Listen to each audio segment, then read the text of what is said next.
आपल्याला माहिती आहे डायजेशन प्रोसेस आहे टूथच्या विदाऊट कम्प्लीट होत नाही. स्ट्रक्चर ऑफ टूथ कशा पद्धतीने असतात, इथे मी जी फिगर काढली अशा पद्धतीने टूथ असतात. टूथचे दोन पार्ट्स असतात मेनली, क्राऊन आणि रूट.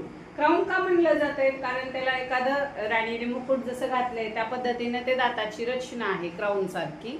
वरचा जो पोर्शन आहे तो क्राऊन आहे आणि खालच्या पोर्शनला रूट का म्हणतात, कारण याच्यामध्ये जी गम्स असतात, गम्सला ब्लड वेसल्स आणि नर्व सेल्स अटॅच असतात.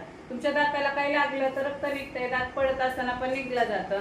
मग हार्ट पासून ते ब्लड आहे, नर्व आहेत, आपल्या ब्रेनच्या पण नर्व आहे, त्याला कनेक्ट असतात बॉडीमध्ये सर्वकड. तर each tooth consists of the two part crown and root separated by thin narrow neck. नेकने ते सेपरेट केलेलं आहे. Crown is the upper visible part of the tooth. टूथचा अप्पर विजिबल वरचा जो पोर्शन आहे त्याला क्राऊन म्हणलं जात आहे, खालचा पोर्शन आहे त्याला रूट्स म्हणलं जात आहे. आणि crown is covered with the एनॅमल.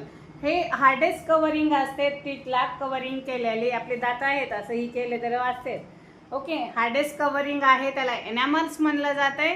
आणि below the enamels root is the crown is the upper visible part, root is the lower part, embedded in the cup like socket of the jawbone. Neck is surrounded by gum and crown is covered with the enamel. Enamel is the hardest part of our body, and below the enamel there is a bulb cavity of the tooth, and beneath the dentine there is a pulp cavity. Pulp cavity which carries or which contain the blood vessels and nerve.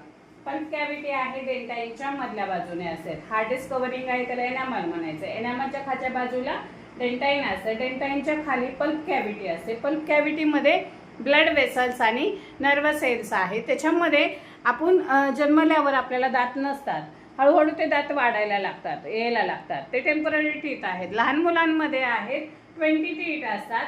टीथचे नाव सांगते मी तुम्हाला. Incisor समोरचे 4 दात, खालचे 4 दात, म्हणजे अपर जॉमध्ये आणि lower जॉमध्ये दोन्ही मिळून इन्सिजर्स आहेत, 8 असतात. कॅनायन्स म्हणजे सुडे दात, ज्याने तुम्ही फ्लेश खाताय किंवा एखादी गोष्ट आहे ग्राइंडिंग टीथ म्हणलं जातं किंवा टिअरिंग टीथ म्हणलं जातं त्याला, ज्याने आपण फूड सबस्टन्स बारीक करतो. कॅनायन्स अपर जॉमध्ये 2, लोअर जॉमध्ये 2, असे किती झाले 4.